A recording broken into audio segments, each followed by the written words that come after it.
Is there any real advantage in taking a date time column from a data frame and making it the index? The answer is yes.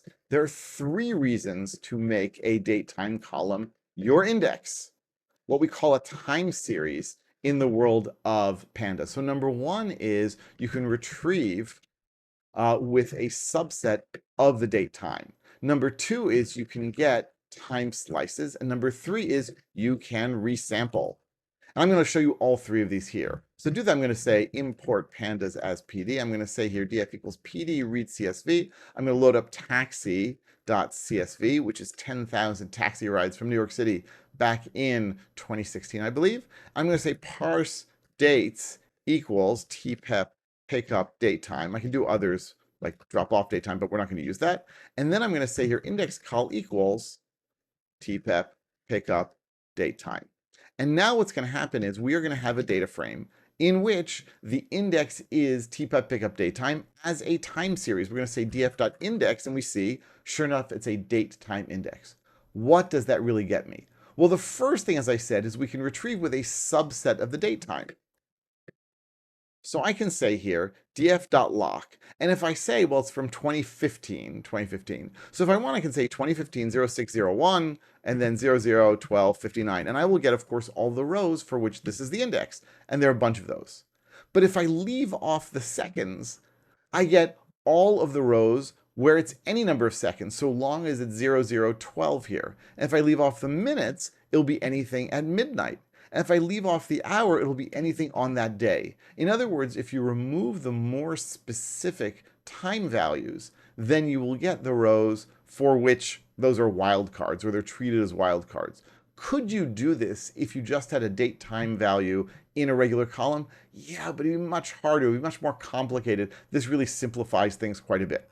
The second thing we can do is get a slice based on the dates and times. So I can say df.lock of 2015 0601 at 001302 colon 2015 0601 001304. And if I do this here, I get an error. And the error is because value-based partial slicing on a non-monotonic datetime indexes with non-existing keys is not allowed. What in the world is it talking about? It's basically saying that since you want to go from something to something, they have to be sorted. If they're not sorted, then where am I supposed to start? Where am I supposed to end? So what I can do is I can say sort index, and then that, and now it works just fine. All right. And so this is something that we have to do on the index. Remember, you want to sort the index. You don't want to sort the values because the values are not important here. I mean, they're important, don't get me wrong, but they're not important for this sort of thing. But the third thing you can do is resampling. And this is one of my favorite things that you can do in Pandas. So let's say I want to know the mean trip distance. Okay, so I can say df of trip distance dot mean. Yep, and I get the mean trip distance in miles. That was not a big deal. But what if I want to know? I want to know the mean trip distance for each, let's say, 24-hour period in our data set. Well, that gets a little more complex, right?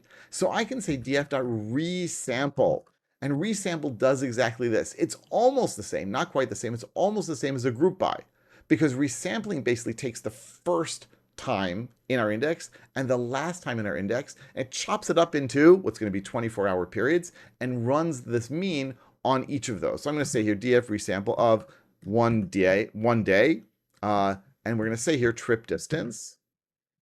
I'll say here dot mean.